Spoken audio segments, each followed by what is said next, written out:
इस news के प्रायोजक है I Vision Academy. 1st to 10th admission सुरू। 12 इमाम चौक, सोमवार पेठ, सोलापूर। गहाणमुक्तीचा दस्त नोंदवण्याबाबत बँकेशी विचारणा करणे, एनओसी घेणे आवश्यक आणि क्रमप्राप्त असताना अप्रामाणिकपणे जमिनीची विक्री करून बँकेचा विश्वासघात करून फसवणूक केल्याप्रकरणी बार्शी शहर पोलीस ठाण्यात 3 महिलांसह 10 जणांविरोधात फसवणुकीचा गुन्हा दाखल झाल्यानं बँकिंग क्षेत्रात खळबळ उडाली आहे। रंगाविमा मोरे, परशुराम मोरे, यल्लप्पा मोरे, लक्ष्मीबाई गायकवाड, येलूबाई गायकवाड तसेच राहणार परांडा रोड बार्शी, मोहम्मद जहांगीर काझी राहणार नाईकवाडी प्लॉट बार्शी, रिजवान काझी शीतल पेट्रोल पंपाजवळ शेजारी कोंढवा पुणे।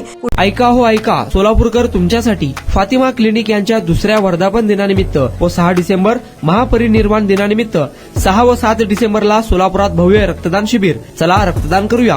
शिबिराचा पत्ता सितारा चौक, नई जिंदगी, सोलापूर। पुडलिंग शेंडगे, बार्शी रोड, शेंडगे प्लॉट उपळाई, कुमार नागने राहणार बार्शी अशी गुन्हा दाखल झालेल्यांची नावं आहेत। बँकेनं दुय्यम निबंधक कार्यालयास 31 मे 23 रोजी मिळकतीवर 6 कोटी बोजा आहे, 60 खत खरेदी खत बँकेच्या अधिकृत एनओसी शिवाय करू नये असे पत्र दिले होते। याबाबत बँकेनं वृत्तपत्र जाहीर नोटीस प्रसिद्ध केली।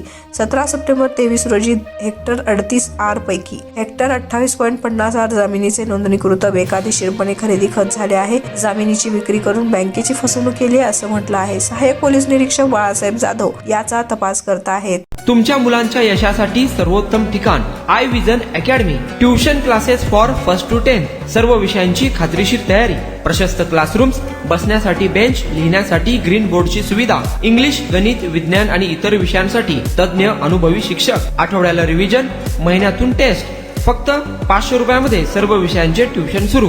प्रत्येक विद्यार्थ्यांकडे वैयक्तिक लक्ष। आजच प्रवेश घ्या। आई विजन अकॅडमी, 12 इमाम चौक, सोमवार पेठ, सोलापूर।